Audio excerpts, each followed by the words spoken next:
नमस्ते बच्चों, my self Jaiswal sir. हम पढ़ रहे हैं class 10th science chapter carbon and it's compounds. तो हम देखेंगे कि ये जो स्टिक एंड बॉल स्ट्रक्चर होता है, जिससे कि हम शो कर सकते हैं किसी भी स्ट्रक्चर को 3D में। तो इसमें ये मीथेन का स्ट्रक्चर दिखाया गया है।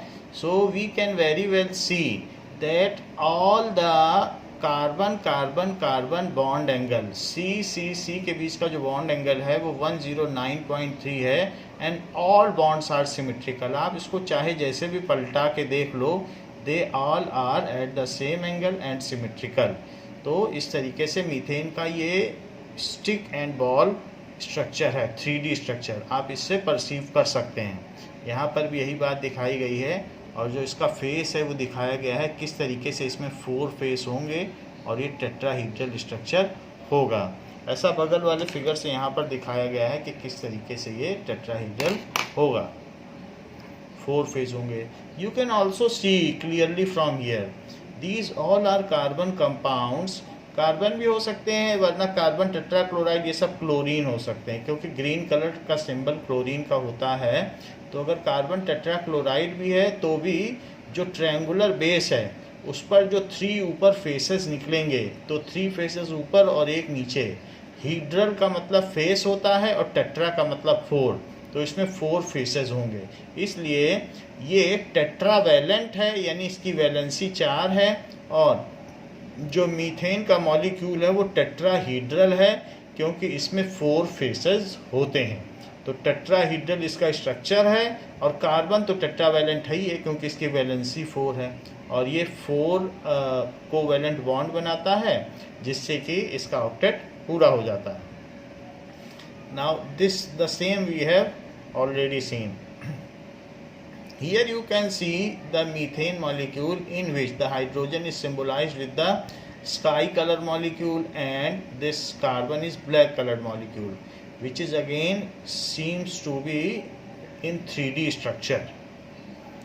So the same is also here. इनके बीच में बॉन्ड लेंथ भी दिखाई गई है, जहाँ पर वाइट कलर के मॉलिक्यूल को हाइड्रोजन से सिम्बोलाइज किया गया है, तो 1.1 इंटू 10⁻⁻10 ये इनके बीच की बॉन्ड लेंथ हो जाएगी, और साथ में एंगल तो वही रहेगा, 109.5 माना जाए इसे।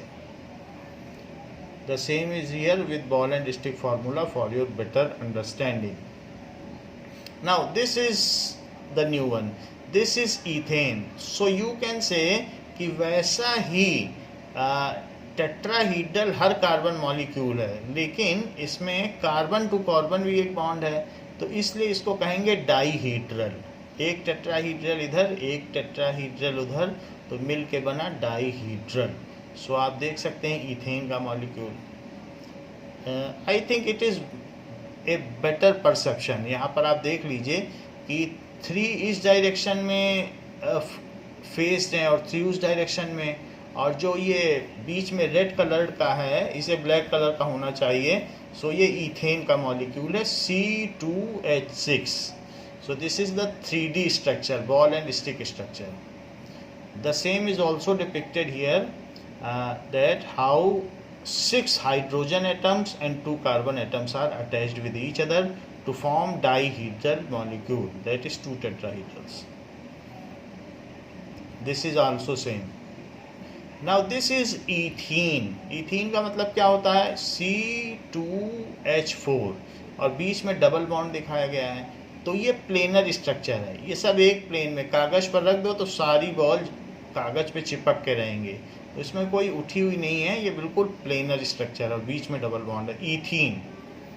आप इसमें भी ये बात देख सकते हैं कि जो ईथीन का मॉलिक्यूल है ये किस तरीके से प्लेनर स्ट्रक्चर रखता है, C2H4, बीच में डबल बॉन्ड है। The same is also here. Now can you decode this one? Yes, this is ethyne, that is C2H2 and it is linear structure. जहाँ पहले वाला प्लेनर था और उसके पहले डाईहीड्रल था, ईथेन, ईथेन डाईहीड्रल, ईथीन प्लेनर, और इथाइन C2H2 जिसमें ट्रिपल बॉन्ड है, ये लीनियर। तो इसका स्ट्रक्चर आपने देखा कैसे ये लीनियर हुआ। ऐसे ही अगर मान लीजिए ये ब्यूटेन है, तो आप देखेंगे 4 कार्बन इस तरीके से सभी टेट्राहीड्रल हैं, but one of their position is connected to other carbon atom and whose other position is connected to other carbon atom, it is connected. तो इस तरीके से जिग जैग के बढ़ता चला जाएगा जितने भी मॉलिक्यूल होंगे।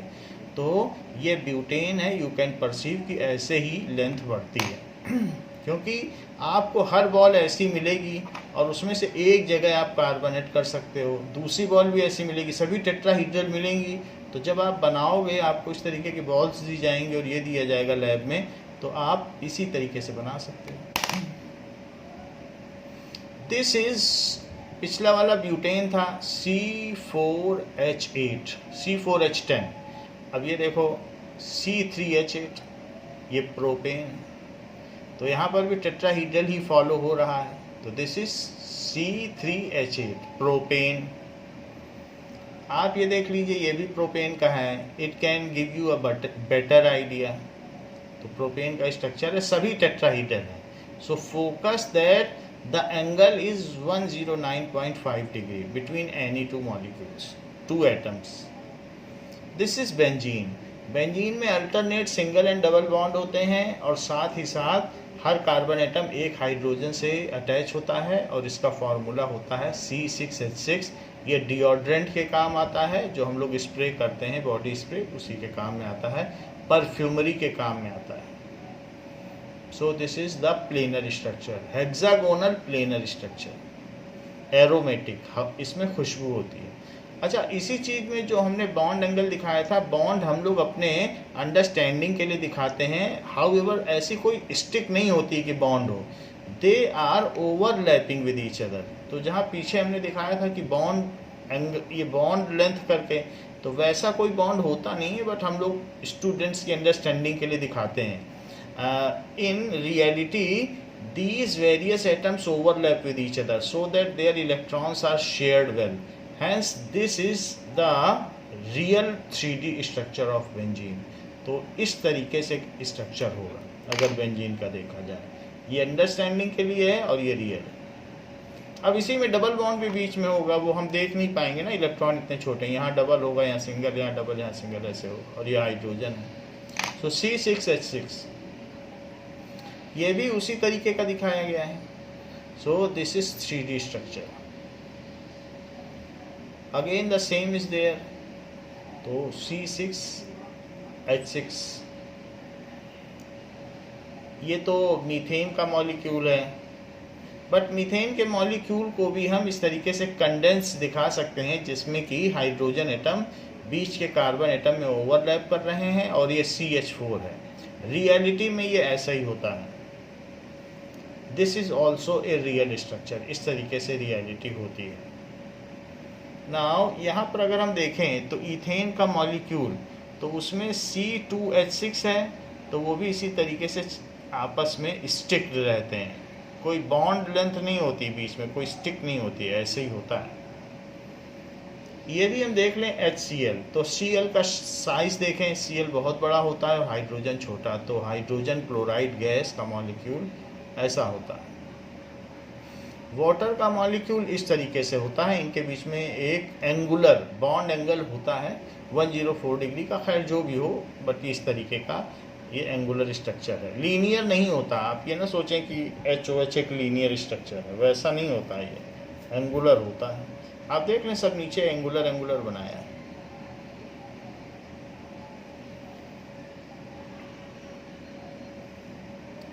अच्छा, ये भी आपने देख ही लिया है कि किस तरीके से C2H6 का 3D स्ट्रक्चर है। मीथेन आप देख लीजिए, फिर इथेन देख लीजिए, फिर प्रोपेन देख लीजिए, जो कि आप देख चुके हैं, और फिर उसके बाद ब्यूटेन देख लीजिए। तो इस तरीके से आप लेंथ एक्सटेंशन बढ़ा सकते हैं। आप पेंटेन बनाना चाहें तो इसी को फिर इधर कर दो, तो पेंटेन बन जाएगा। फिर एक जिग जैग चलते रहो, बस आपका बनता चला जाएगा। तो 3D स्ट्रक्चर अगर आपको बनाना हो तो फिर आप ऐसे करिएगा। ये भी वही चीज़ है। मीथेन हो गया, इथेन हो गया, प्रोपेन हो गया और ये ब्यूटेन हो गया। The same has been shown here also, वही चीज़ इधर दिखाई गई। इथेन के अलग अलग तरीके से ब्यूटिफाइड स्ट्रक्चर बनाए गए। Naming of hydrocarbon.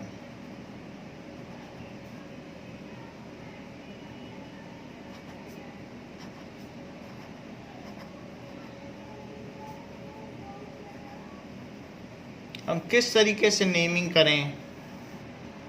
तो IUPAC devised the systematic method of naming organic compound. IUPAC, that is International Union of Pure and Applied Chemistry,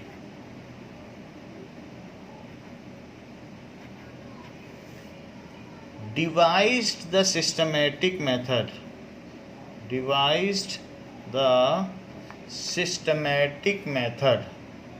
तो उसने एक मेथड बताया है। Device the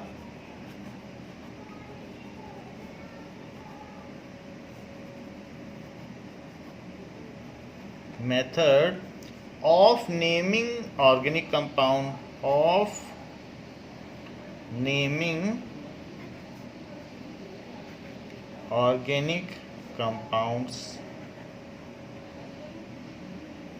which is based on a set of rules,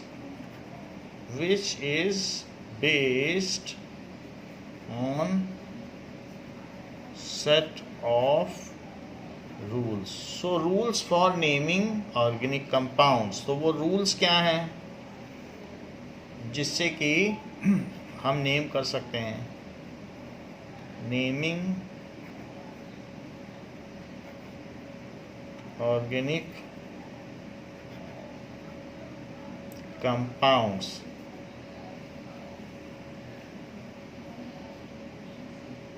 now सबसे पहला काम क्या करना है कि सेलेक्ट द लॉन्गेस्ट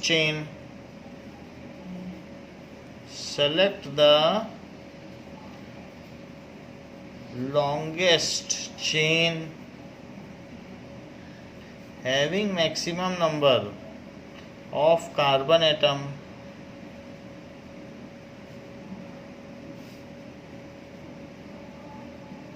ऐसा करना है। Now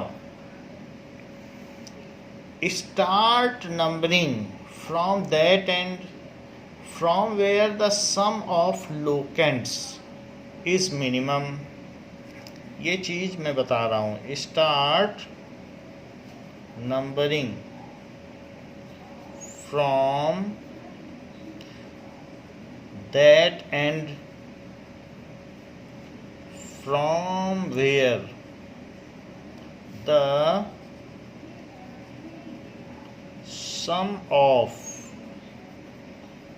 locants is minimum, जहाँ से सम ऑफ लोकेंट्स मिनिमम हो, इसको कहते हैं लोवेस्ट सम रूल। इसको एग्जांपल से देखें कि अगर ऐसा दिया गया है कि C और C, और यहाँ पर एक CH3 अटैच्ड है और यहाँ पर भी कुछ अटैच्ड है, मान लीजिए यहाँ पर भी CH3 अटैच्ड है, तो सबसे पहले तो आप सबसे लंबी चेन ले लें और बाकी सबकी टेट्रावैलेंसी फुलफिल कर लें। ये 1 से जुड़ा है तो इसमें 3 जोड़िए। अब ये 3 से जुड़ा है तो 1 हाइड्रोजन जोड़ें। ये 3 से जुड़ा है, इसकी टेट्रावैलेंसी। ये 2 से जुड़ा है तो 2 हाइड्रोजन और जोड़ दें। सबको 4 करना है। 2 से जुड़ा है तो 2 हाइड्रोजन, 1 से जुड़ा है तो 3। इस तरीके से हमने सबकी टेट्रावैलेंसी फुलफिल कर ली। सेलेक्ट द लॉन्गेस्ट चेन, तो सबसे पहले ये जो लॉन्गेस्ट चेन होती है वो पेरेंट चेन होती है, पेरेंट चेन। और उस पर अलग अलग सब्स्टिट्यूएंट ग्रुप्स हैं जो भी ये जुड़े हुए हैं। अगर OH लगा होगा तो फंक्शनल ग्रुप कहलाएगा, वरना ये सब जो हैं इसको कहेंगे सब्स्टिट्यूएंट ग्रुप। ऊपर वाला भी सब्स्टिट्यूएंट ग्रुप है ये भी। अच्छा, एक बात हमने आपको बताई थी कि अगर मीथेन में से एक हाइड्रोजन निकल गया तो ये मिथाइल कहलाता है। एक 4 होते हैं, एक निकाल लो। ईथेन में से C2H6 होता है, एक निकाल लीजिए तो इसको इथाइल कहते हैं। ऐसे आगे भी कर सकते हो, मिथाइल, इथाइल, प्रोपाइल, ऐसे आप बना सकते हो। 1 हाइड्रोजन निकालने के बाद then it is worthy to get attached to some parent chain, क्योंकि अब इसके पास एक रेसिडुअल वैलेंसी हो गई।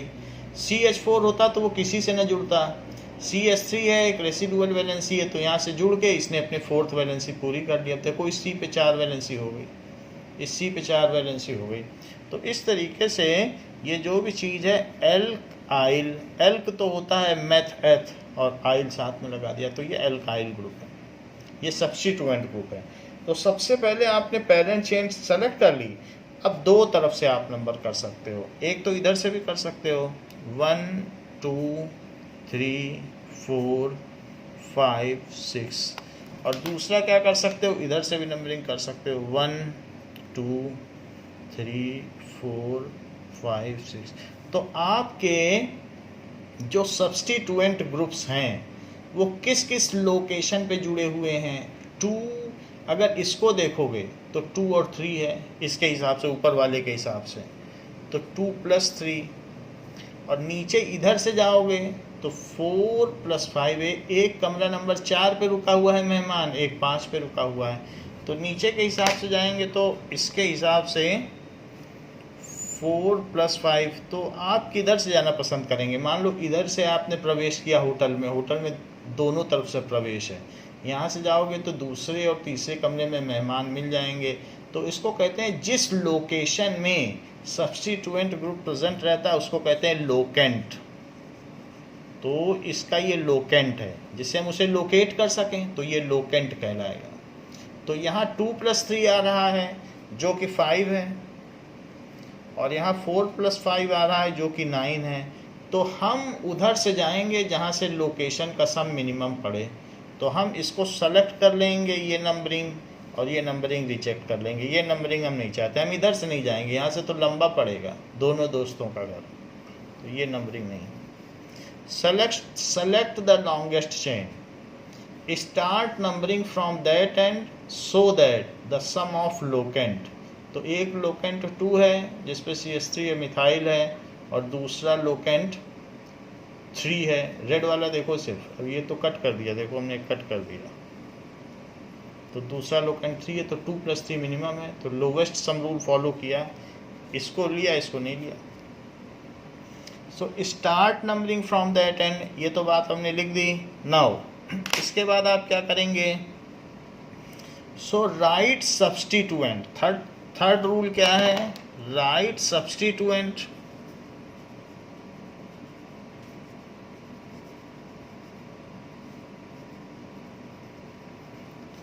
along with लोकेंट, जो उनकी लोकेशन उसको कहेंगे लोकेंट, ठीक है। Right substituent along with locant, followed by root word, followed by root word. Root word क्या होगा, जैसे मैथ, एथ, ये सब रूट वर्ड होते हैं। प्रॉप, ये रूट वर्ड है। And followed by primary suffix, followed by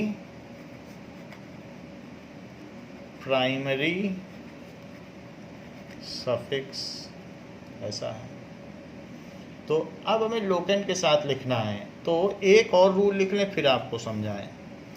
if the same substituent is repeated then, if same substituent, यदि वही प्रतिस्थापक समूह एक से अधिक पोजीशंस पर उपस्थित है, is present at more than one place,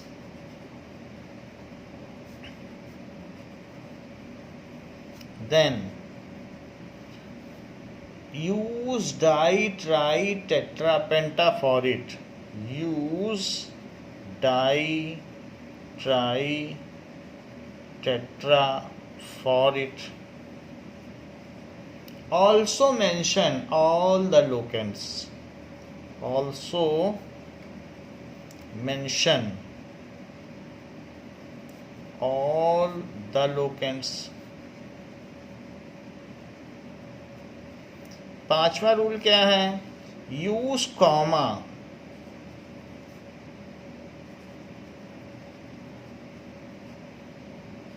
between numerals. जो नंबर्स होंगे तो उनके बीच में जैसे 1 2 3 है तो कॉमा लगाएं। एंड हाइफन, ये चीज हाइफन होती है, बिटवीन नंबर्स एंड अल्फाबेट्स, ऐसा है।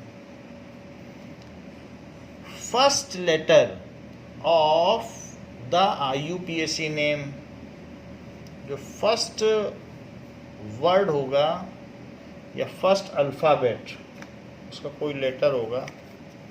So first letter of IUPAC name is in capital. IUPAC name is in capital and others are small, and others are small. No gap is left between substituent group and root word. Root word और substituent group के बीच में कोई जगह नहीं छोड़नी है। No gap is left between, space या गैप नहीं छोड़ना, between substituent group and root word. ठीक है, या वर्ड रूट। जरा इन सभी रूल्स को देखें क्या कहना चाहता है।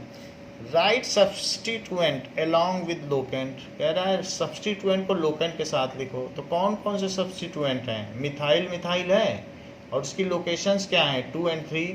तो लोकेशंस के साथ लिखो। तो कैसे लिखोगे? यहाँ पर 2,3, 2 पर भी और 3, 2 पर और 3, ये तो कट कर दिया क्योंकि लोवेस्ट सम रूल को फॉलो नहीं करता। हम इस दरवाजे से जाएंगे नहीं क्योंकि लंबा पड़ रहा है। यहाँ से 2 और 3 कमरा नंबर पे हैं, यहाँ से 4 और 5 कमरा नंबर पर है, तो 4 और 5 तो दूर पड़ जाएगा। तो इस रास्ते से जाओगे तो दोनों पास पड़ेंगे। तो 2, 3 जो लोकेंट से लिख दिए, 2 पर एक मिथाइल ग्रुप है, 3 पर एक मिथाइल ग्रुप है। लेकिन 2, 3 के बाद हाइफन लगाओ। कह रहा है नंबर के बीच में कॉमा और नंबर लेटर के बीच में हाइफन, नंबर और अल्फ़ाबेट के बीच में हाइफन। तो देखो मैंने हाइफन लगाया। अब डाई लगाओ। कह रहा है जितने भी ग्रुप हैं, 2 हैं तो डाई लगाइए, 3 हैं तो ट्राई लगाइए, 4 हैं तो टेट्रा लगाइए, 5 हैं तो पेंटा लगाइए।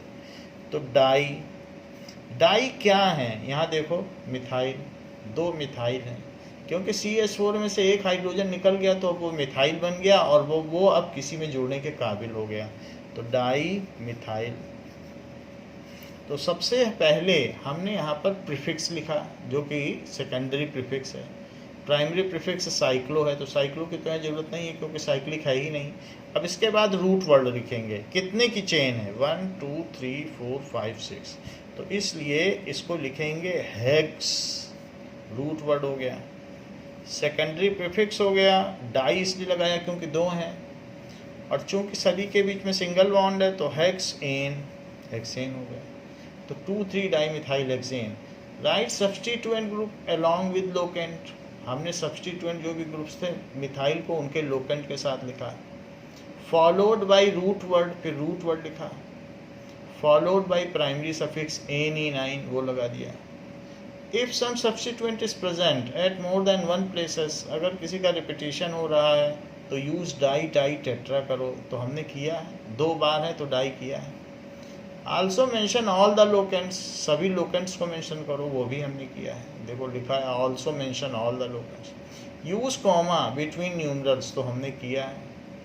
Use hyphen between numerals and alphabet, तो न्यूमरल्स और अल्फ़ाबेट के बीच में हाइफन लगाना है, डैश, वो हमने लगाया है। First letter of IUPAC name is in capital, तो हाँ हमने लिखा है। And there is others are small, no gap is left between substituent group and word root, तो वो हमने नहीं किया है, यहाँ गैप छोड़ दिया है, ये गलती हुई है, इसमें नंबर कट जाएंगे। तो यहाँ पर हमें बिल्कुल मिला के लिखना है पर्पजली, नहीं तो टीचर इसे गलत मान लेगा। मिथाइल के बाद हेक्सेन में हमने गैप छोड़ दिया, तो ये चीज़ गलत मानी जाती है IUPAC के हिसाब से। सो स्पेस नहीं छोड़ना है आपको, इसमें मिला के लिखना है। ये अब मिल गया, अब ये भी सही हो गया। तो इस तरीके से जब भी IUPAC नेमिंग करेंगे तो हम इस तरीके से करेंगे कभी पर। अब देखें कि ये तो बात हो गई सब्स्टिट्यूएंट्स ग्रुप की। So substituents groups are written always as secondary suffix, prefix, prefix के तौर पर जो पहले लगता है उसको प्रीफिक्स कहते हैं। सब्स्टिट्यूएंट ग्रुप्स, तो जो भी ग्रुप्स हैं कई होते हैं, क्लोरो तो Cl, ब्रोमो सो Br, फिर मिथाइल सो CH3, इथाइल तो C2H5। So substituent groups if present more than one are written, वो उनको कैसे लिखना है, these are written as prefix, इनको पहले लिखना होता है वर्ड रूट के, रिटन रूट वर्ड बोला जाता है, written as secondary prefix in alphabetical order, alphabetical order. मान लीजिए कि कहीं पर जैसे C C C C ऐसे है और ये C, तो यहाँ Cl लगा है, यहाँ Br लगा है, यहाँ पर CH3 लगा है, ऐसे लगा हुआ। तो अब हमें नंबरिंग करनी है। अगर यहाँ से करोगे तो 2 3 4 पढ़ रहा है, नंबर करके देखो 1 2 3 4 5 6, तो यहाँ से करोगे तो 2 पर और 3 पर और 4 पर है, तो सम ऑफ लोकेंट्स क्या हुआ, sum of locants it is from left hand side, numbering from left, numbering from right है ये, नंबरिंग फ्रॉम राइट, राइट से हमने किया ना। इट इज 2 + 3 + 4, तो 5 4 9 है। मान लीजिए कोई ऐसे नंबरिंग करना चाहता कि 1 2 3 4 5 6, तो ऐसे केस में 3 पे पड़ता एक लोकेंट, 3 कमरा नंबर पे, 4 पे पड़ता और 5 में। तो sum of locants numbering from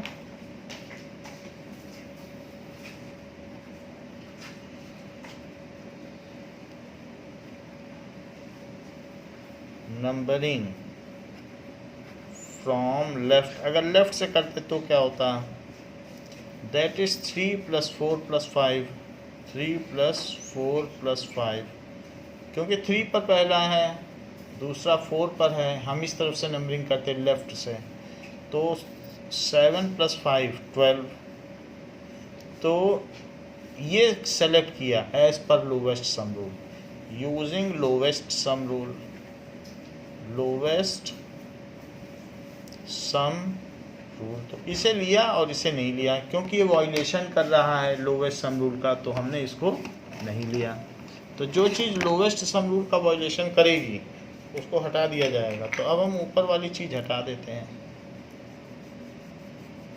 क्योंकि लोवेस्ट सम रूल हमें देखना है ना, तो 1 2 3 4 ऊपर वाला हटा दिया, ये हटा दिया। अब जरा देखें कि इसका नेमिंग करें, तो नेमिंग कहा गया अल्फ़ाबेटिकल ऑर्डर पर। 2 पे क्लोरो है, 3 पे ब्रोमो है, 4 पर मिथाइल है। बताओ सी वर्ड पहले आता है कि बी आता है कि एम आता है? तो बी पहले आता है। तो अल्फ़ाबेटिकल ऑर्डर में लिखना है सारे सब्स्टिट्यूएंट को। रूट वर्ड के पहले भी लिखना है, जो भी है वर्ड रूट के पहले भी लिखना है और साथ में अल्फ़ाबेटिकल। तो पहले ब्रोमो आता है इसलिए पहले लिखा जाएगा 3 ब्रोमो, 3 ब्रोमो।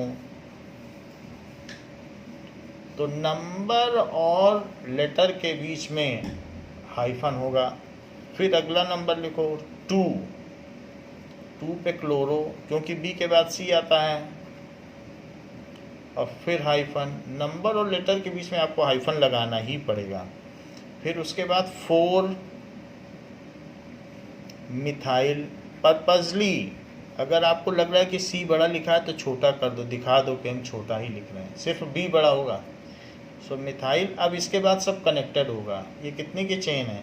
एक यहाँ पर हमने गड़बड़ी की है कि सबकी वैलेंसी फुलफिल नहीं की है, आप ऐसा ना करें। तो 3 है तो एक एच लग जाएगा, 3 है तो एक एच लग जाएगा, 3 यहाँ जुड़े हैं तो एक और करके 4 कर दो, 2 जुड़े हैं तो 2 और लगा दो, 1 जुड़ा है तो 3 लगा दो, हर एक को 4 बनाना है। अब ये सही हो गया 4 मिथाइल। अच्छा, सबसे लंबी चेन आपने सेलेक्ट कर ली, सेलेक्ट द लॉन्गेस्ट चेन। फिर उसके बाद जब आपने लंबी चेन सेलेक्ट कर ली उसमें 6 मेंबर्स हैं तो मिथाइल हो गया। फिर इसी से जोड़ते हुए हेक्स लिखना, और फिर चूँकि सब में सिंगल बॉन्ड है तो इन। तो यहाँ पर ये बात कही गई है कि if there are more than different types of substituent groups then they are written in alphabetical order. B पहले आया, फिर सी आया, फिर एम। अल्फ़ाबेट में इसी ऑर्डर में आता है तो इसी ऑर्डर में लिखेंगे। Now during writing in alphabetical order di tri tetra words are not considered while giving priority. Di tri छोड़ देंगे, मिथाइल को ही सिर्फ लेंगे। मिथाइल डाई ट्राई का कोई महत्व नहीं है। So while writing in alphabetical order, while writing in alphabetical order do not consider ditry. While writing in alphabetical order do not take under consideration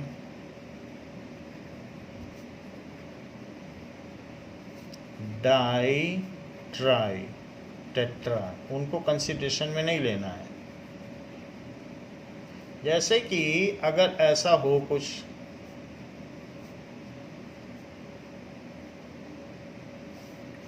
तो यहाँ पर आप ऐसा देखें कि CH3 लिखा हुआ है और यहाँ CH3 है और यहाँ पर C2H5 है, ये ग्रुप है। तो सबसे पहले तो आप लंबी चेन लें। 1 से जुड़ा है तो 3 और लगा दें, 4 से जुड़ा है तो कुछ ना लगाएं, 3 से जुड़ा है तो 1 और लगा दें, 2 से जुड़ा है तो 2 और लगा दें। हर एक को 4 करना है। 2 से जुड़ा है तो 2 लगा दें क्योंकि कार्बन टेट्रावैलेंट है। अब हमने ये बना दिया। सेलेक्ट द लॉन्गेस्ट चेन, और हम जानते हैं कि यहाँ से प्राइमा फेसी प्रथम दृश्या ही पता चल जाएगा कि किधर से जाने पे सबके घर नज़दीक पड़ेंगे। तो यहाँ से नंबरिंग कर दें 1 2 3 4 5 6, यहीं से लोवेस्ट सम रूल पास पड़ेगा क्योंकि 2 + 2 + 3, सो 2 + 2 + 3 करने से यहाँ से करोगे तो 1 2 3 4, 4 पे पहला घर पड़ रहा है, फिर 5 पे 2 घर पड़ रहे हैं, तो 4 + 5 पर प्लस 5 + 5 तो बड़ा पड़ जाएगा और वो लोवेस्ट सम रूल का उल्लंघन होगा। तो इसलिए हमने यहाँ 4 + 3 7 आया है, तो इसी को नंबरिंग यहाँ से ही की, इधर से ही सब पास पड़ रहे हैं। अच्छा, अब 2 डाई मिथाइल है, आपके पास क्या क्या चीज़ें हैं, 2, 2 नंबर के बीच में कॉमा, डाई मिथाइल तो, और 3 पर इथाइल है, तो मैं किसे पहले लिखूं? ये डी वर्ड पहले आता है और ई बाद में आता है। यहाँ मैं फिक्स में हूँ, लेकिन यहाँ पर ऊपर वाला रूल हमें हेल्प कर रहा है, कह रहा है डाई ट्राई को आप कंसीडर ही क्यों करते हो, डाई ट्राई को कंसीडर नहीं करना है तो इसे नहीं कंसीडर करना, कह रहा है एम को कंसीडर करो।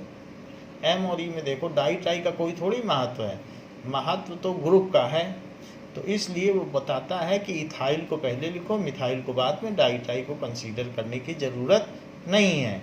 तो 3 इथाइल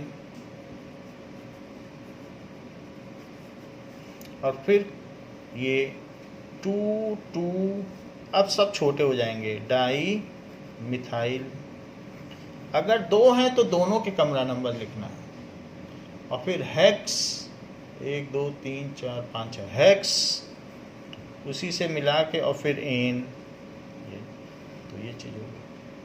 तो उसने ये बात बताई कि di is not to be consider, अगर मैं कंसीडर कर लेता गलती से, मुझे अगर 9th रूल ना पता होता तो मैं 2 डाई मिथाइल लिख लेता पहले और फिर बात गलत हो जाती, ये चीज़ होती है। Next is if there are functional groups present, so functional groups are those groups which entirely change the property of organic compound. So functional group क्या होते हैं? Functional groups are those groups which if get attached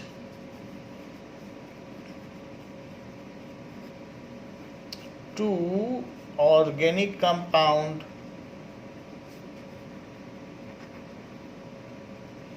then they drastically change the property of organic compound.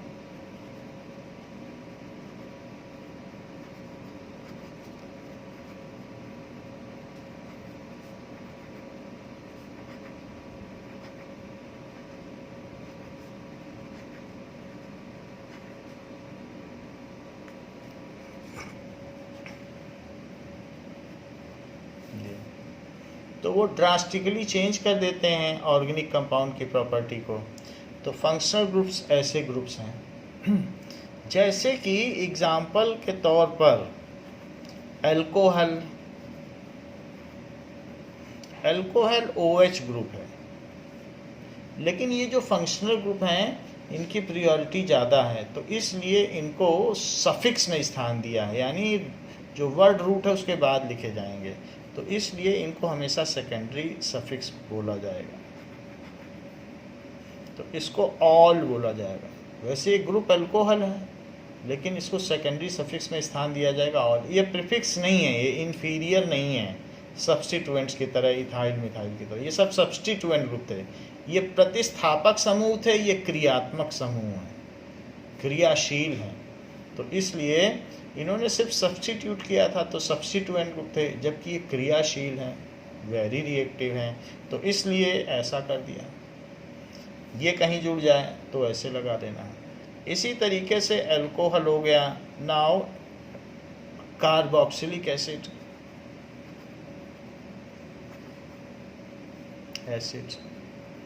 That is COOH, ये है carboxylic acid है। ऐसा कई जगह जुड़ जाता है CH3COOH, तो उसके लिए ओइक एसिड लगा दो, ओइक एसिड। तो कार्बोक्सिलिक एसिड की भी पंजेंट स्मेल होती है। तो वैसे मैं आपको इसका स्ट्रक्चर बता दूं, इस तरीके का स्ट्रक्चर होगा ये जहाँ भी जुड़ेगा, OH है यही चीज़, सेम चीज़ है, लेकिन मैंने इसको ऐसे लिखा है। तो दिस और दिस ये हो जाइए, है वही चीज़।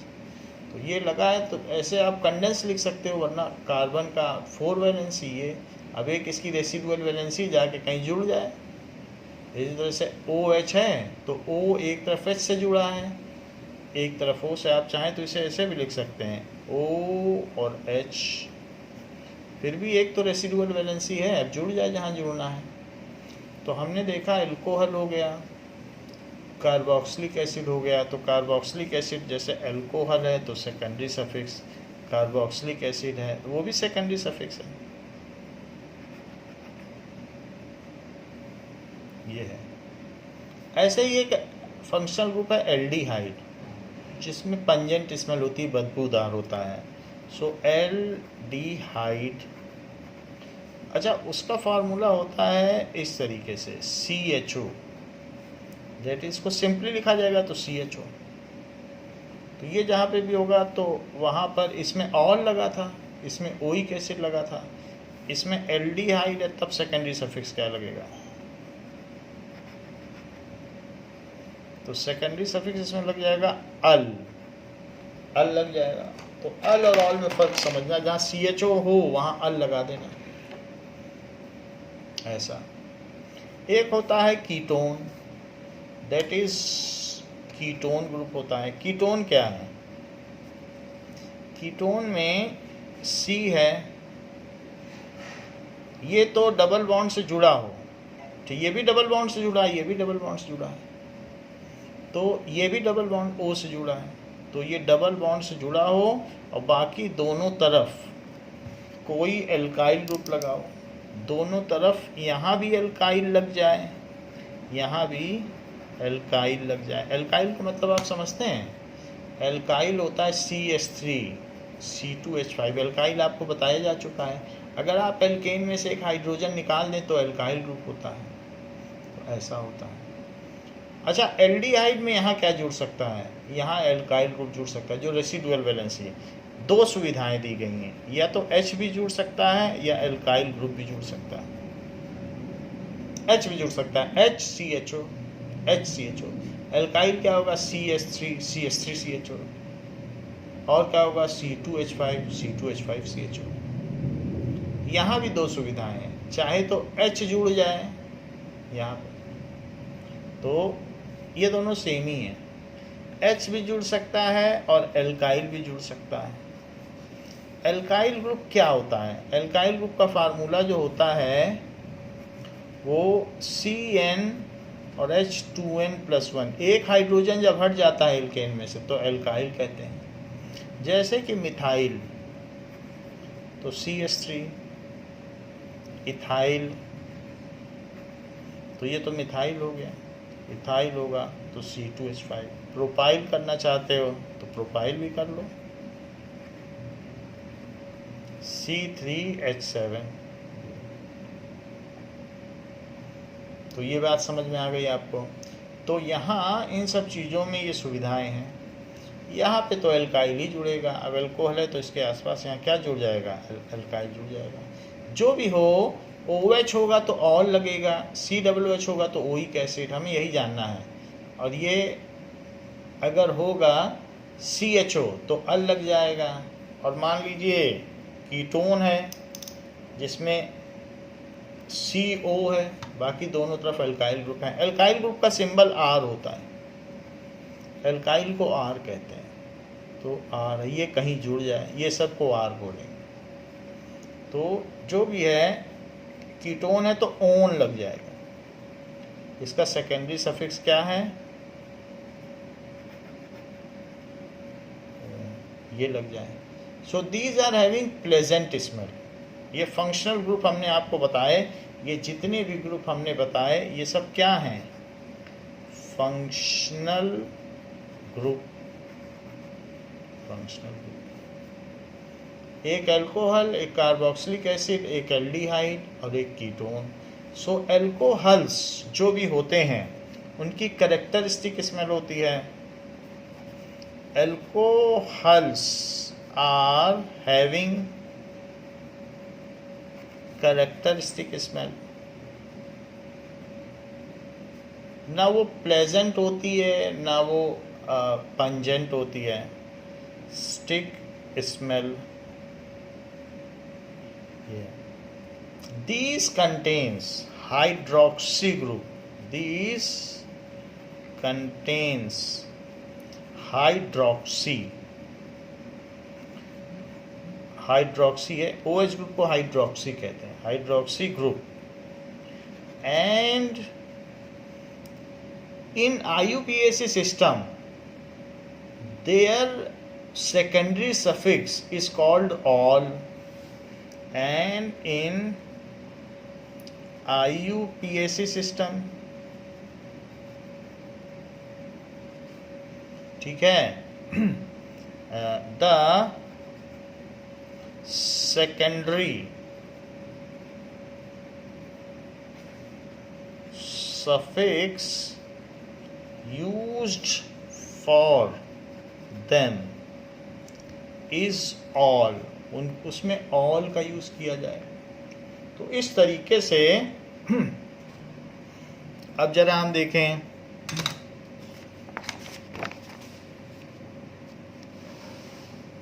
ये कुछ चीज़ें हम लोग पहले देख चुके हैं, अब हम आगे का देखेंगे। कुछ चीज़ें क्या क्या देख चुके हैं। आपने देख लिया एक एल्केन परिवार का सदस्य था, एल्केन परिवार जिसका फार्मूला CnH2n+2 है, ये एक फैमिली है एल्केन।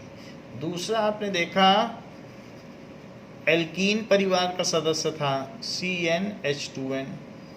एक और चीज़ आपको दिखाई गई, एल्काइन फैमिली का सदस्य था CnH2n-2। अच्छा, इसके बाद आपने क्लोरो एल्केन भी देख लिया, क्लोरो एल्केन, यहाँ तक हम देख चुके हैं। इसमें आप नंबर डालते जाओ तो पता चलता जाएगा।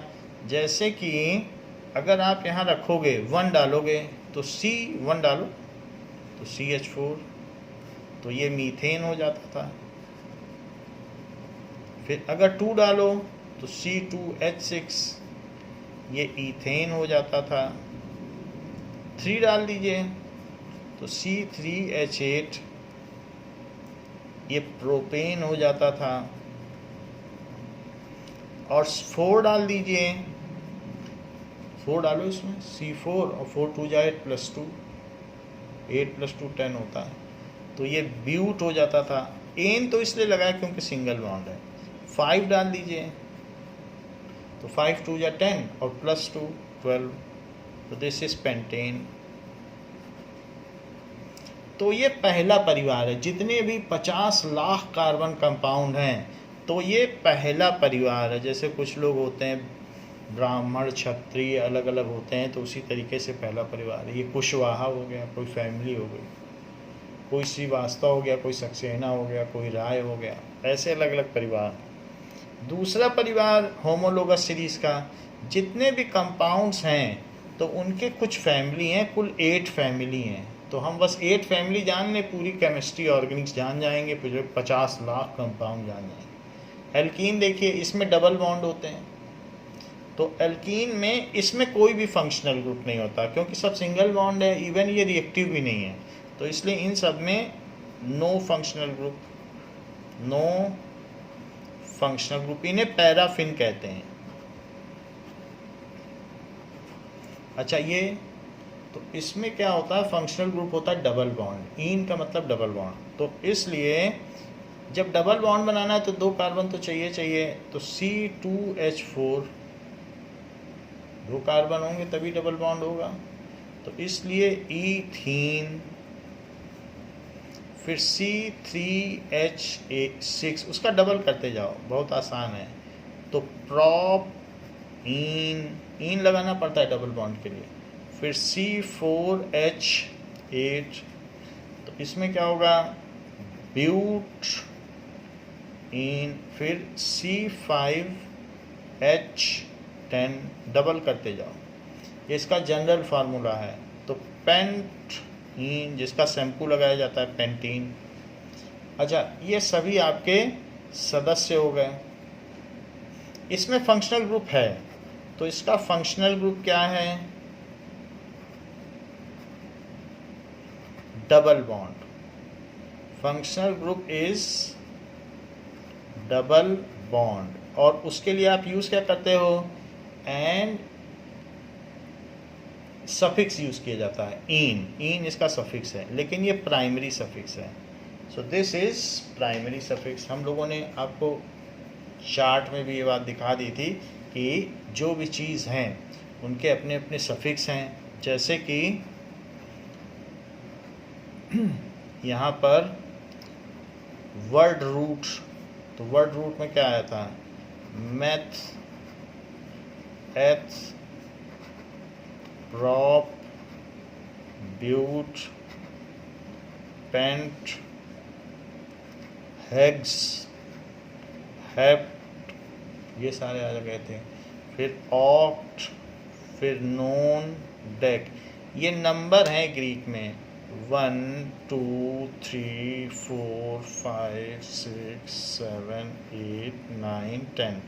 तो meth, prop, but, pent, hex, hept, oct, non, dec, ऐसे वो लोग बोलते थे, तो वही यूज़ किया गया। ग्रीक बहुत बड़े साइंटिस्ट थे, उनको ग्रीस से निकाल दिया गया था, यूनान से, तो भी वो लोग जंगलों में जाकर इतने प्रेमी थे कि अपना साइंस जारी रखा था, इसीलिए ज़्यादातर लैटिन और ग्रीक नेम ही लिखे जाते हैं। तो वर्ल्ड के जो बहुत एंशियंट साइंटिस्ट थे वो ग्रीक ही थे। तो वर्ड रूट है।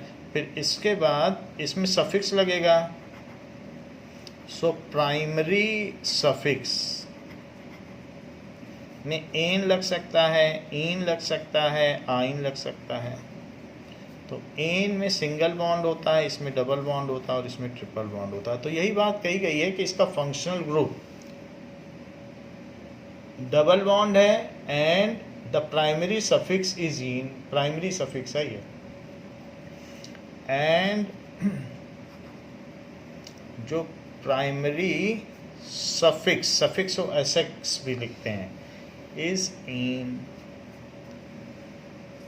इन है इसका।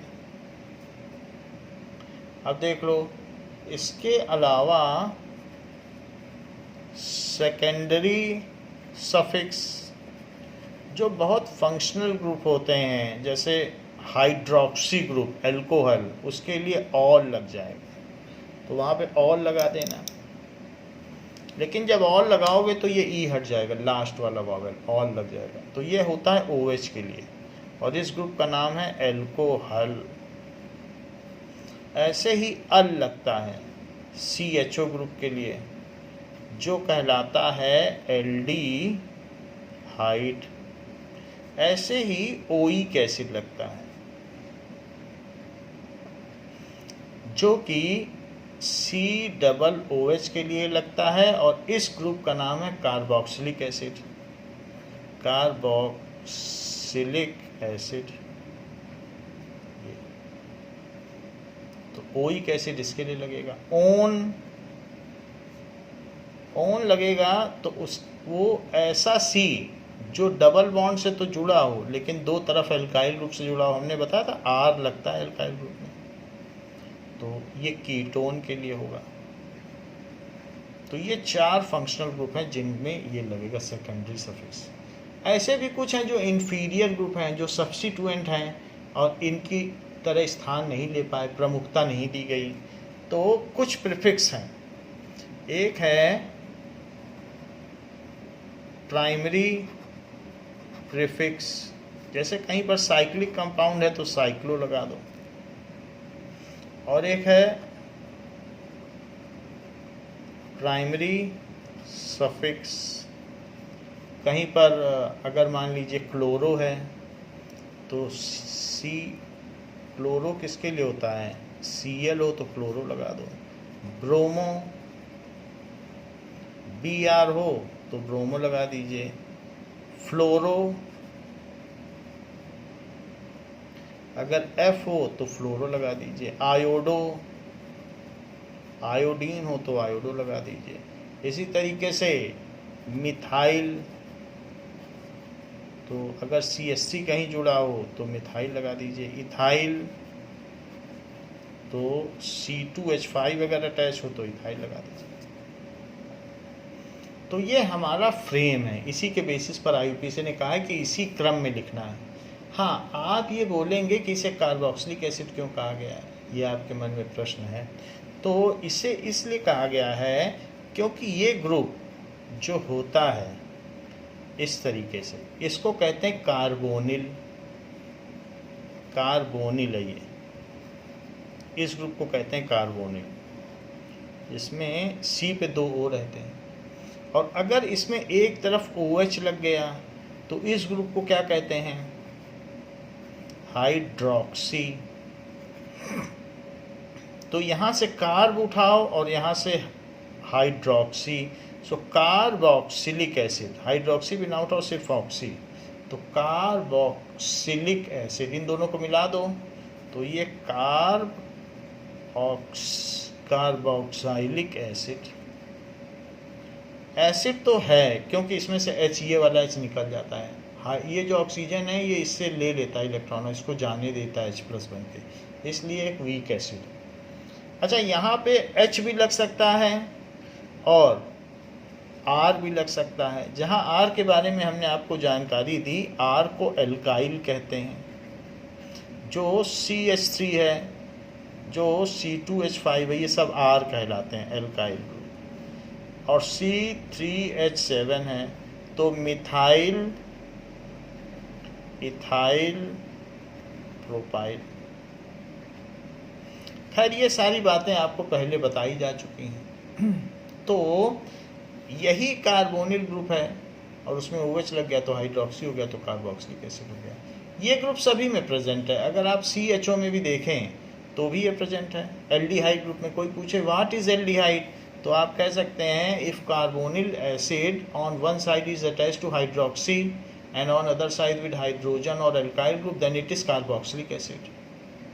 कोई पूछे लेकिन एल्डिहाइड बताओ क्या होता है, तो if carbonyl group on one side is attached to hydrogen and other side it is attached to hydrogen or alkyl group, then it is aldehyde। ये aldehyde है, एक तरफ वो हाइड्रोजन से जुड़ा हो, कार्बोनिल ग्रुप, और इसमें क्या है, carbonyl group is attached on one side with hydroxy, तब तो कार्बोक्सिलिक एसिड हो गया। इफ कार्बोनिल, यहाँ पर क्या है, कार्बोनिल है ये, so if carbonyl group on one side is attached, carbon of carbonyl group, किसको अटैच होना है, कार्बन को, attached to H and on other side to H और एल्काइल ग्रुप, तो ऐसे केस में it is aldehyde, it is aldehyde. Aldehyde are foul smelling, इसकी बदबूदार स्मेल होती है, पंजेंट स्मेल होती है। अगर कोई कहे कार्बोक्सिलिक एसिड को डिफाइन करो, तो when carbonyl group on one side attached with hydroxy and on other side with hydrogen और एल्काइल ग्रुप, आर को एल्काइल ग्रुप कहते हैं, तो फिर वो कार्बोक्सिलिक एसिड हो जाएगा, ऐसा है। तो ये तो कुछ बातें हो गई। ऐसे ही हम देख सकते हैं कि ये देखिए कि C है, डबल बॉन्ड हो और एक तरफ OH से जुड़ जाए और एक तरफ H जुड़ जाए या R जुड़ जाए, तो इफ कार्बोनिल ग्रुप, यह है कार्बोनिल ग्रुप, कार्बोनिल, क्योंकि इसमें भी दोनों तरफ वैलेंसीज हैं तो इसलिए इल लगाया गया, तो वरना ये कार्बो ग्रुप है। So carbonyl group on one side is attached to hydroxy group and on other side with H या तो H जुड़ जाए, HCOOH, HCOOH भी होता है ना फॉर्मिक एसिड, और विद एल्काइल ग्रुप या एल्काइल ग्रुप से जुड़ जाए, R से जुड़ जाए। ऐसा भी हो सकता है कि R से जुड़ जाए। R किसे कहोगे? R से जुड़ जाए, जैसे CH3 से जुड़ जाए C2H5 से, तो ये सब R कहलाते हैं। एल्काइल ग्रुप उसको R कहते हैं। Then it is called carboxylic acid, तो उसे क्या कहेंगे? Carboxylic acid. जैसे विनेगर जो सिरका होता है चाउमीन में डाला जाता है, तो वो चीज़ कार्बोक्सिलिक एसिड है। ऐसे ही कीटोन क्या होगा? अगर कार्बोनिल ग्रुप दोनों तरफ R से जुड़ा हो एल्काइल ग्रुप से, इफ ये है carbonyl group, if carbonyl group, so आप कहेंगे, ऐसा लिखिए आपकी कार्बन ऑफ कार्बोनिल ग्रुप, आपकी भी बात सही है, carbon of carbonyl group is on both side, ऐसा सभी में लिख लें, on both side is attached to alkyl group,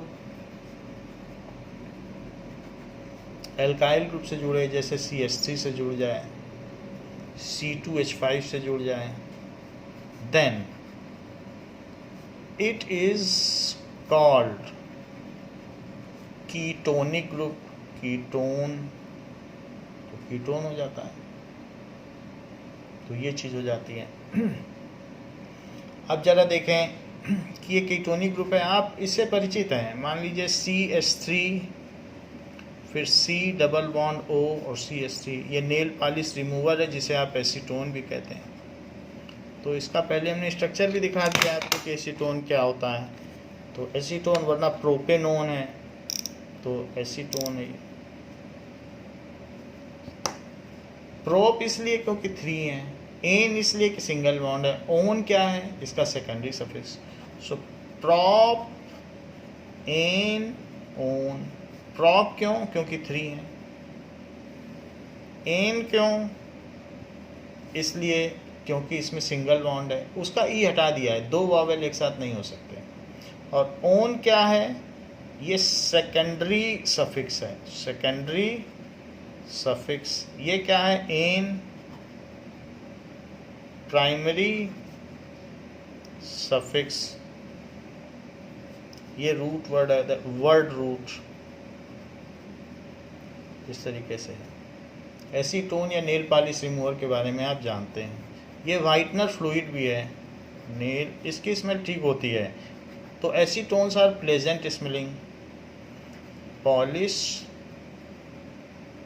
remover, ये इसका पहला कंपाउंड है, पहला मेंबर है इस परिवार का। तो इसमें प्रोपेनोन, प्रोप को तो एल्क भी कहते हैं ना, तो इसका जनरल नेम क्या होगा? एल्क एन ओन, क्योंकि नंबर को ग्रीक लोग एल्क कहा करते थे, तो एल्केनोन, ये चीज़ हो गई। सो ये जो कीटोन है, these are pleasant smelling, these are pleasant smelling, इनकी स्मेल ठीक होती है। और इसलिए इनका and secondary suffix used for the functional group, इनका फंक्शनल ग्रुप कीटोन है। Their functional group is ketone, their functional group is ketone. And जो सेकेंडरी सफिक्स है यूज्ड फॉर देम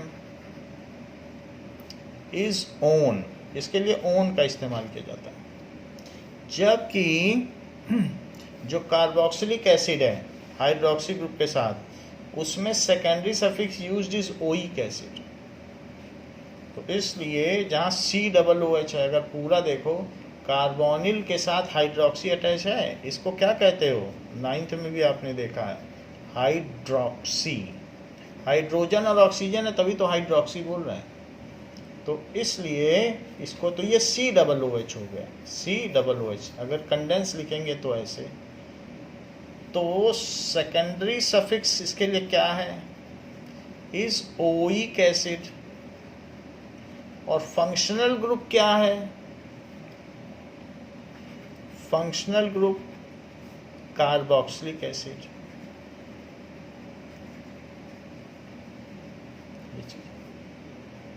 तो ये हमने देखा कि एक इस तरीके से देख लिया, एक यहाँ भी देख लिया हमने, कार्बोक्सिलिक एसिड भी देख लिया, कीटोन। आप बोलेंगे कार्बोक्सिलिक एसिड की कोई एग्जांपल नहीं बताया, कीटोन का तो बता दिया, तो इसका भी देख लो। तो इसका एग्जांपल क्या होगा कि COOH तो है ही है, तो COOH आप लिखिए, और इसके इधर में आप H लगा सकते हैं, इसके इधर में आप CH3 लगा सकते हैं, जो मन करे सो लगाइए, क्योंकि यहाँ हाइड्रोजन भी लगाया जा सकता है और एल्काइल ग्रुप भी लगाया जा सकता है। आप चाहें तो इसके इधर में C2H5 भी लगा सकते हैं। तो ये सब कार्बोक्सिलिक एसिड है। अच्छा, इस पूरी चेन में कितने कार्बन है, एक, तो लिखो मेथ।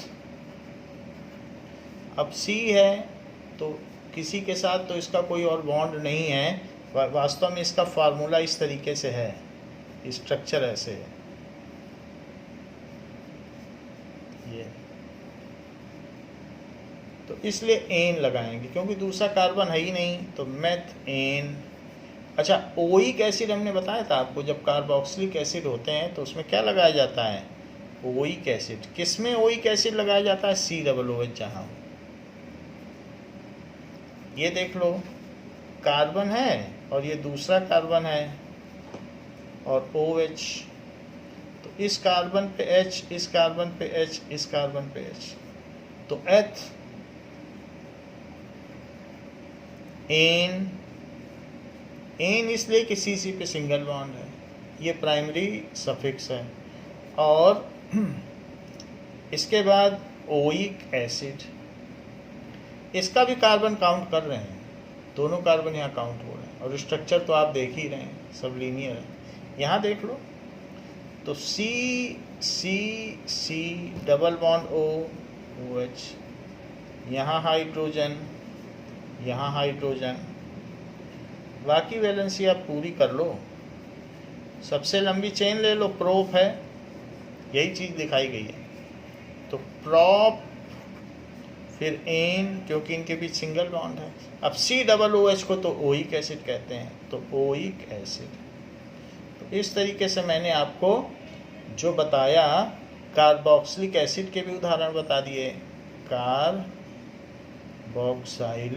एसिड। आप बोलेंगे कि इनका आपने कॉमन नेम तो बताया नहीं, तो एल्क, मेथ को एल्क बोलेंगे ना, मेथ एथ प्रोप को, इसको एल्क एनोइक एसिड। तो इसका जनरल नेम क्या हुआ, जनरल नेम एल्क एनोइक एसिड।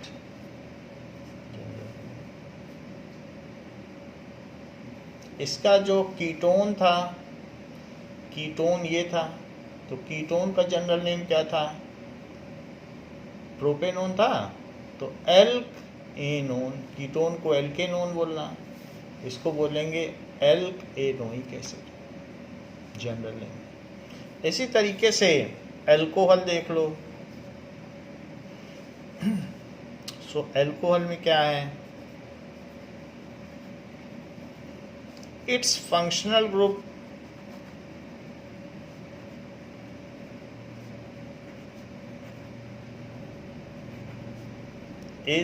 इसका फंक्शनल ग्रुप क्या है, इसका फंक्शनल ग्रुप है हाइड्रोक्सी या अल्कोहल। इसका फंक्शनल ग्रुप खुद ही अल्कोहल ही है, नाम भी अल्कोहल है, इज अल्कोहल। ठीक है, सो when OH is get attached to any of the organic compound, then it forms alcohol. When OH get attached to any organic compound, it forms alcohol. तो वो alcohol बना देगा। अगर अल्कोहल है तो इट्स सेकेंडरी सफिक्स, तो secondary suffix क्या हुआ जो इस्तेमाल किया जाएगा, पूरा नाम भी लिख सकते हैं आप चाहें तो सेकेंडरी सफिक्स इज ऑल, तो ऑल का इस्तेमाल किया जाए। तो ज़रा इसके भी नेम देख लें। जैसे कार्बन तो होना चाहिए तो CH3 होगा और OH, इस तरीके से होगा।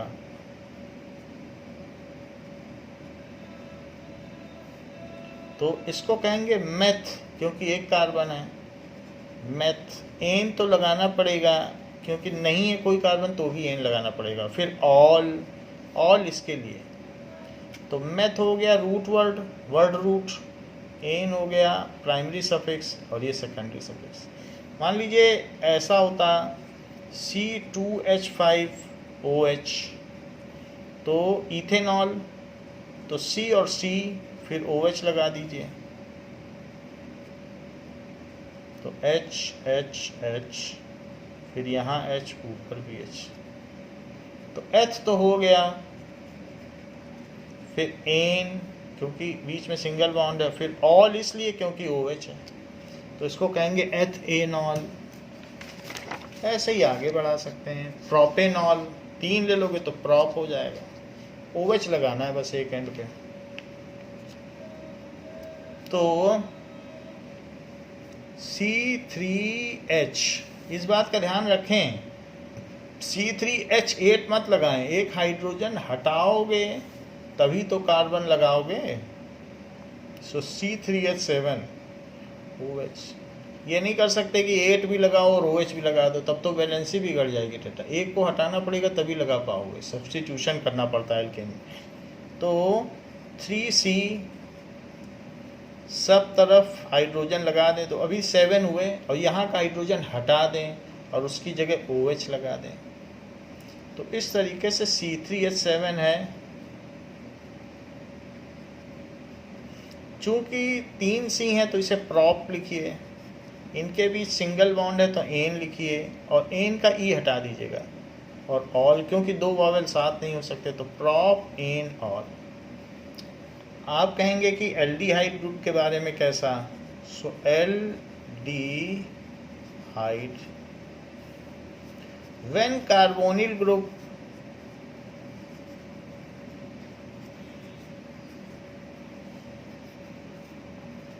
on one side, carbonyl group on one side is attached to hydrogen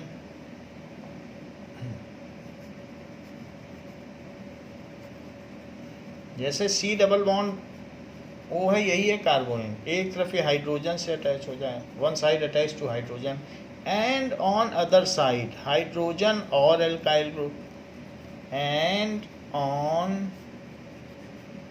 other side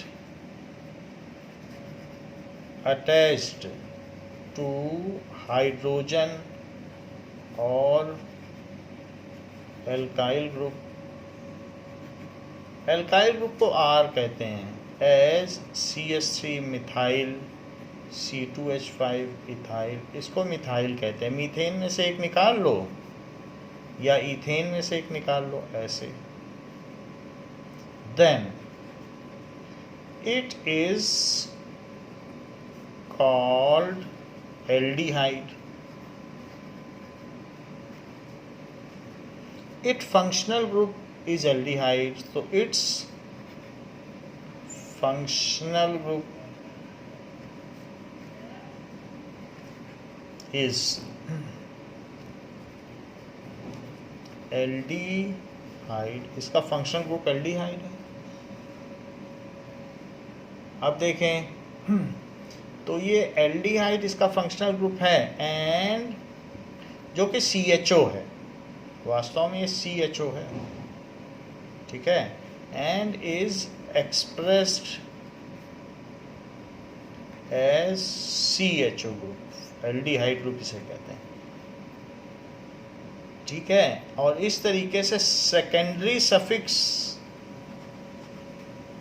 used for it is al, al use करते हैं, तो इसके लिए अल का इस्तेमाल करें।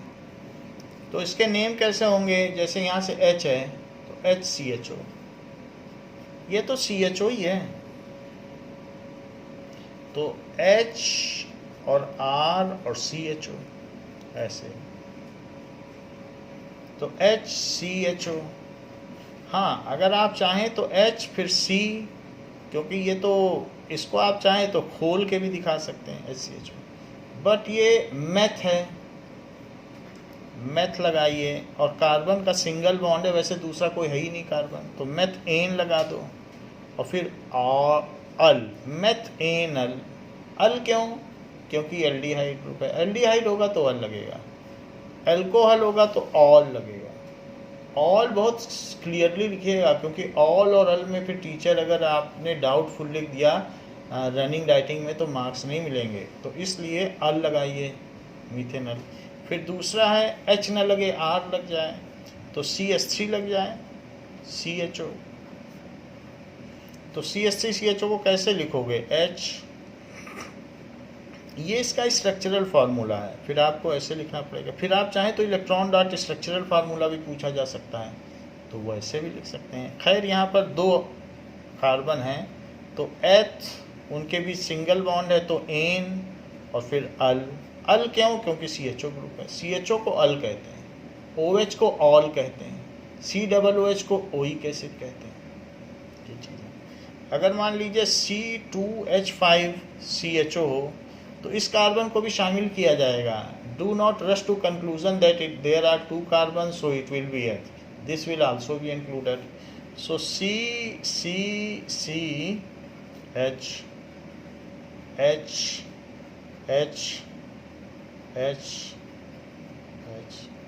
तो इसलिए प्रॉप एन ऑल, प्रॉप इसलिए क्योंकि 3 कार्बन है, एन इसलिए कि सब में सिंगल बॉन्ड है, और ऑल। यहाँ पर इस तरीके से हम इनको लिख सकते हैं। ये एक परिवार के सदस्य हैं, जिसमें सबसे छोटा उससे बड़ा ग्रेजुअली बढ़ता चला जा रहा है। तो ये इस तरीके से, इस तरीके की सीरीज़ को होमोलोगस सीरीज़ कहते हैं, जिसमें एक परिवार के सदस्य आते हैं। तो हमने यहाँ पर ये बात सारी देख ली। नाउ तो यहाँ पर जो हमने पॉइंट्स लिखाए हैं, आप इसे 10 पॉइंट ना लिखें, ये फंक्शनल ग्रुप के बारे में ही कहा गया है, बस आप 9 पॉइंट्स तक ही रूल रखें। फंक्शनल ग्रुप ने, हाँ, हमने आपको फंक्शनल ग्रुप सिखाया अलग से। तो this is the functional group, क्या होते हैं और वो क्या करते हैं। नाउ जबकि हमने आपको फंक्शनल ग्रुप सिखा दिया है, now the functional groups are those which when get attached to organic compound drastically change the property of organic compound। एक बार और लिख लें, what is functional group, समझ तो लिया है फंक्शनल ग्रुप्स क्या होते हैं। तो जब चीज़ समझ ली जाती है तो फिर उसके बाद डेफिनीशन समझ में भी आती है। तो पहले लिखी थी तो नहीं समझ में आई थी, अब आएगी। सो functional groups are those which when attached to organic compound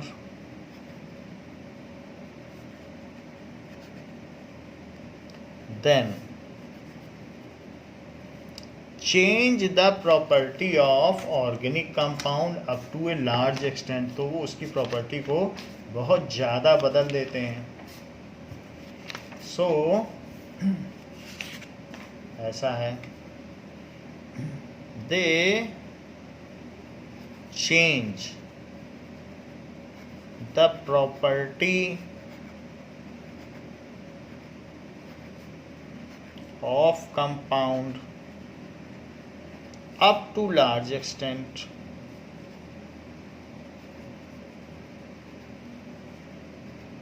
ऐसा करते हैं। जैसे एग्जाम्पल के तौर पर एल्कोहल एक फंक्शनल ग्रुप है, जब OH लग जाए, फिर इसके बाद एल्डिहाइड एक फंक्शनल ग्रुप है, जब CHO लग जाए, इसके बाद कार्बोक्सिलिक एसिड एक फंक्शनल ग्रुप है, जबकि COOH लग जाए, इसके बाद कीटोन एक फंक्शनल ग्रुप है, जबकि C पे डबल बॉन्ड O हो और दोनों तरफ R लग जाए। इसके बाद double bond and triple bonds are also functional group. Double bond एक फंक्शनल ग्रुप है अगर इस तरीके से C के बीच में बॉन्ड बन जाए, एंड ट्रिपल बॉन्ड। तो दीज आर फंक्शनल ग्रुप। तो फंक्शनल ग्रुप जो भी हैं, their name in IUPAC system is always written as suffix. इन और आइन ये भी तो बाद में ही लिखा जाता है। So their name is written as suffix. अब जरा देखें, what does it mean by homologous series. हमने फंक्शनल ग्रुप तो पढ़ लिया, सो होमोलोगस सीरीज क्या है?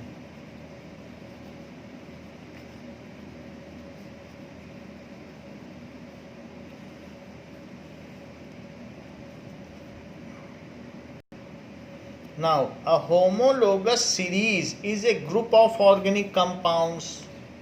A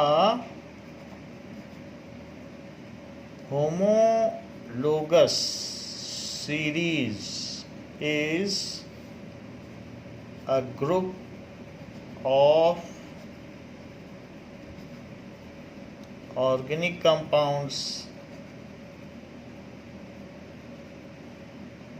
having similar structure,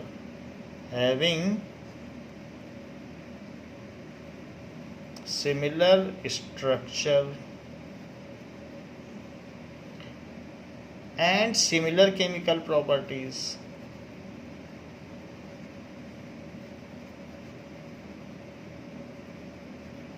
उनकी केमिकल प्रॉपर्टीज भी सेम होंगी।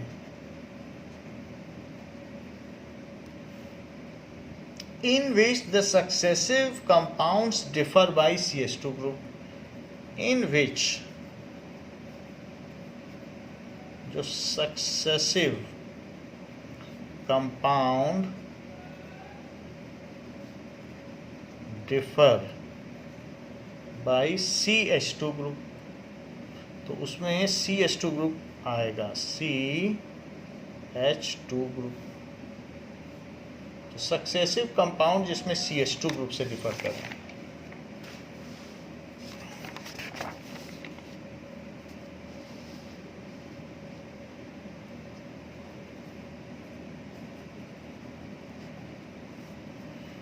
In any homologous series, all members belong contains same functional group। उसमें क्या होगा, अगर फंक्शनल ग्रुप होंगे तो सेम फंक्शनल ग्रुप होंगे। All members of any homologous series contain same functional group. So all members of homologous series, अगर उनमें functional group है तो series have all members of any homologous series, किसी homologous series का, have same functional group.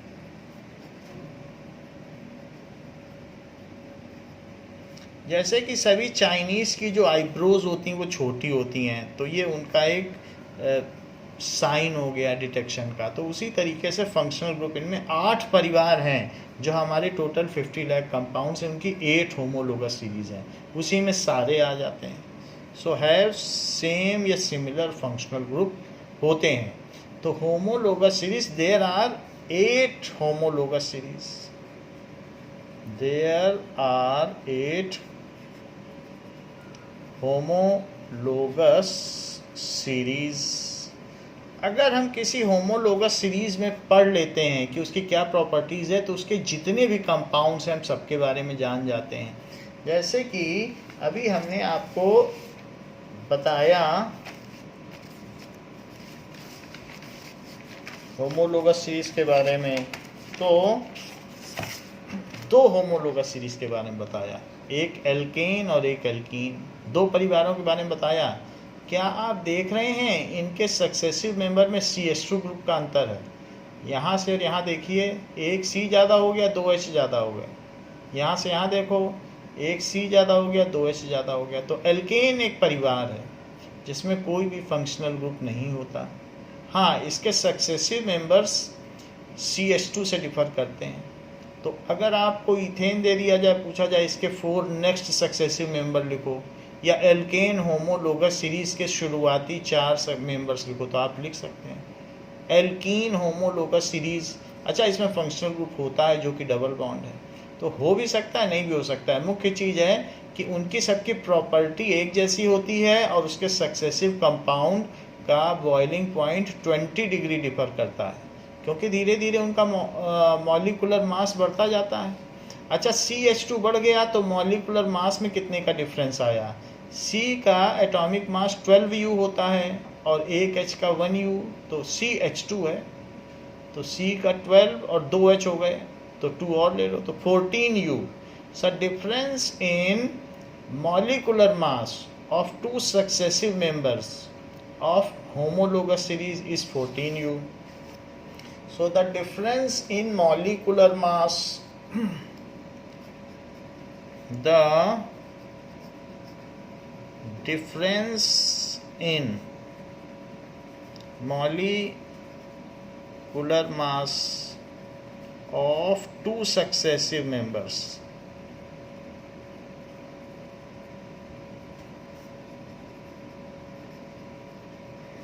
of a homologous series, homologous, होमो का मतलब same, लोगस तो जो किसी एक लॉजिक से जुड़े हुए हों उनको होमोलोगस कहते हैं, और हीट्रोलोगस जो डिफरेंट हो। तो बहुत सारी चीज़ें होती, होमो का मतलब सेम होता है लैटिन में। So differ by 14U, though there are millions of organic compounds, but they all can be grouped in 8 homologous series, and we can limit our organic chemistry study within 8 homologous series. If we know about 8 homologous series, then we are able to know 50 millions of organic compounds. तो उसी के बारे में हम 10th में देखेंगे। तो homologous series पहली थी एल्केन। तो द होमोलोगस सीरीज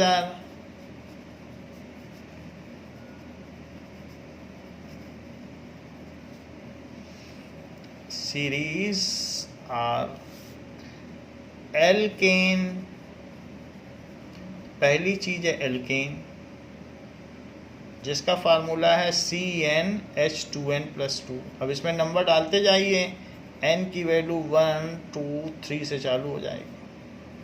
फिर एल्कीन, पहला नाम बड़ा लिखा जाएगा, तो इसको A कैपिटल कर लो, A की जगह फिर एल्क की जगह आप बदल लेना, मेथड प्रोप लगा देना।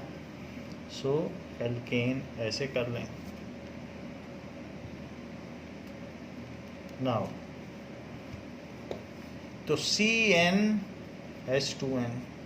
फिर थर्ड होमोलोगस सीरीज है एल्काइन, 2 और कम हो जाएंगे क्योंकि ट्रिपल बॉन्ड है, तो CnH2n-2। ये इन सब में n की वैल्यू 2 से शुरू होगी, क्योंकि अब डबल या ट्रिपल बॉन्ड बनाने के लिए तो 2 कार्बन चाहिए, और फंक्शनल ग्रुप क्या होंगे इनमें? फंक्शनल ग्रुप तो इस वाले केस में तो कोई फंक्शनल ग्रुप नहीं है, तो नो फंक्शनल ग्रुप। इस केस में डबल बॉन्ड, इस केस में ट्रिपल बॉन्ड, ऐसे हो गया। और फोर्थ है क्लोरो एल्केन, क्लोरो जुड़ जाए, ऐसे नहीं जुड़ेगा क्लोरो, इसी में से एक हाइड्रोजन निकालोगे तब फिर इसमें क्लोरीन जोड़ पाओगे। तो CnH2n+1 एक हाइड्रोजन निकाल दिया, अब क्लोरीन जोड़ दो तो क्लोरो एल्केन है। इसमें भी आप 1 2 3 कुछ भी रख सकते हो, CH3Cl। तो इसमें सब्स्टिट्यूएंट ग्रुप है, वास्तव में सब्स्टिट्यूएंट ग्रुप क्लोरो है, क्लोरो इसका सब्स्टिट्यूएंट ग्रुप है, लिख दें सब्स्टिट्यूएंट ग्रुप।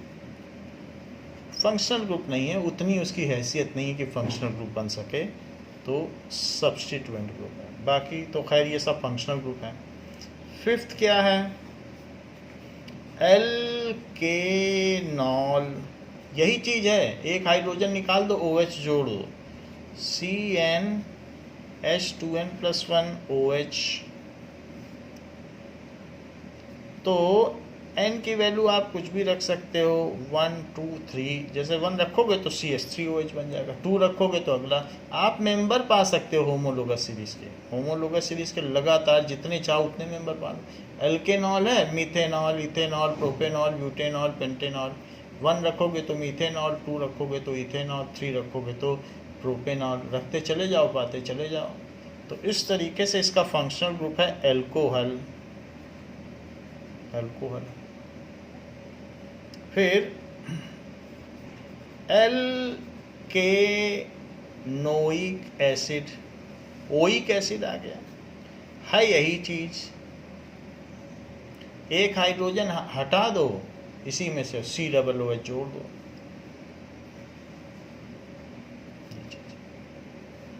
तो चाहे तो आप ये लगा सकते हो, और कुछ भी ना लगाना चाहो तो एक कार्बन तो है ही है, या ऑर्गेनिक कंपाउंड है ही है, ये ना लगाना चाहो तो H भी लगा सकते हो, HCOOH। तो पहला मेंबर HCOOH, फिर बाकी इससे मिलेंगे, एल्केनोइक एसिड। तो इसमें जो भी आप N रखोगे, N की वैल्यू 0 से भी शुरू कर सकते हो, 1 2 0 रखोगे तो कुछ भी नहीं बचेगा, सिर्फ H1 बचेगा, इसी में 0 रख दो, ये फार्मूला बन जाएगा, 0 रखो तो HCOOH बन जाता है। तो इसका फंक्शनल ग्रुप है कार्बोक्सिलिक एसिड, कार्बोक्सिलिक एसिड हो गया। ऐसे ही 7th है, दैट इज एल्केनल।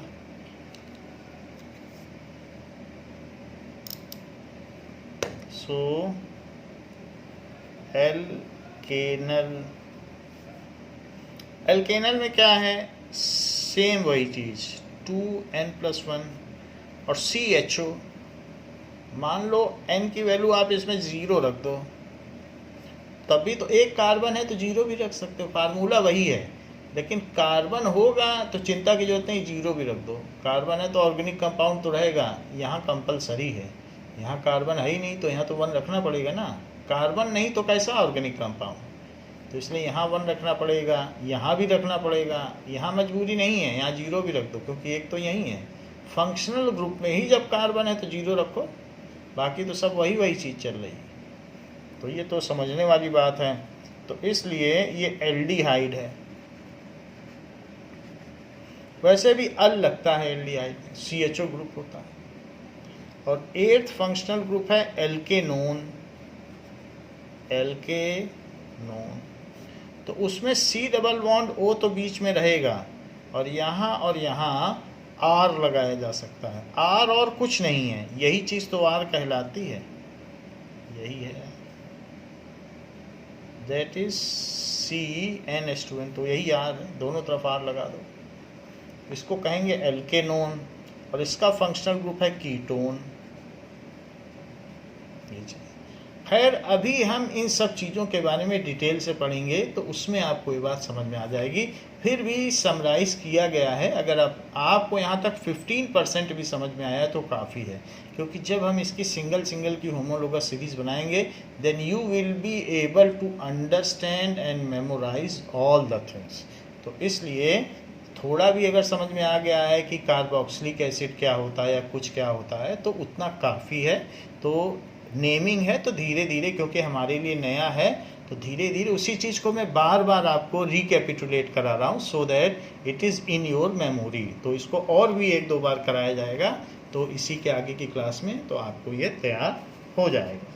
तो बच्चों इस क्लास के लिए इतना ही। इसको घर में रियाज करें जो भी पढ़ाया गया है, और आप यहाँ तक की चीज़ को अच्छी तरीके से समझ लें। इसके 8 परिवारों के नाम समझ लें, उनके फार्मूले समझ लें, फिर बाकी उनके स्ट्रक्चर्स क्या होते हैं, COOH का क्या स्ट्रक्चर है, CHO का क्या स्ट्रक्चर है, कार्बोक्सिलिक एसिड क्या होता है, एल्डिहाइड क्या होता है, इनकी डेफिनीशन समझ लें कि कार्बोनिल में एक तरफ H जुड़ा हो दूसरी तरफ HAR जुड़ा हो, कीटोन की डेफिनीशन समझ लें।